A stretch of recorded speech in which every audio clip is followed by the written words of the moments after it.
Assalamualaikum guys.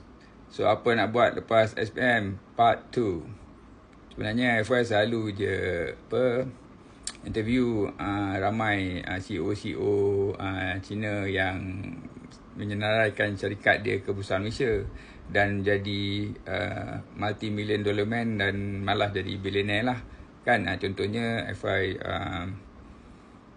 interview Lucille Teo, owner DS Sigma. Dia kerja dengan syarikat Scientech selama 20-30 tahun.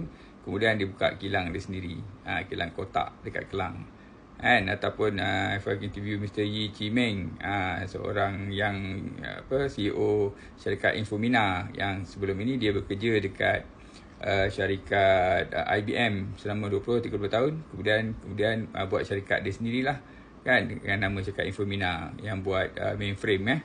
So dia sekarang ni jumlah ataupun net worth dia ialah ratus juta ringgit lah kan, syarikat Infomina. Begitu juga dengan syarikat Opstar, syarikat-syarikat yang ada dekat Malaysia ni lah. So dia berbeza dengan orang Melayu. Orang Melayu ni kan kebanyakannya kerja daripada mula dekat satu tempat tu kan, kerja sampai dia pencen. Kalau itu pun nasib baik kalau dia dapat pencen. Kebanyakannya tak sampai pencen pun dah kena BSS. Ini yang masalah dia. So mungkin idea Jack Ma tu boleh diguna pakai lah untuk adik-adik sekalian. Kalau kerja dekat mana-mana tempat sekalipun, cuba belajar, dapatkan semua proses, masuk dalam semua department, fahami semua proses pengeluaran ke atau apa pun juga bisnes itu dijalankan. Kemudian bila sampai masa kumpul duit kan, bila duit dah cukup, buat bisnes sendiri. Itu idea dia.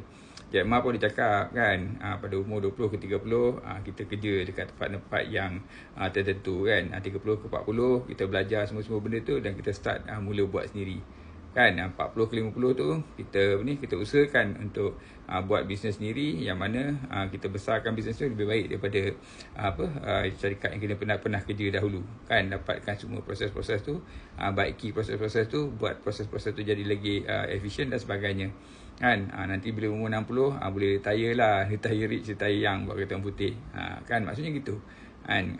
Sebab dia kata apa, sebab dalam hal ni kan, buat bisnes lebih baik daripada makan gaji. Sebab bila bisnes ni tuan-tuan dan puan, adik-adik sekalian kan, dia punya pendapatan tu infinity kan, dia exponential dibandingkan kalau kita kerja makan gaji.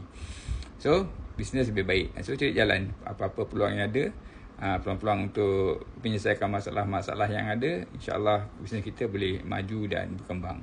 Alright tuan-tuan, itu saja untuk kali ini. Assalamualaikum, bye.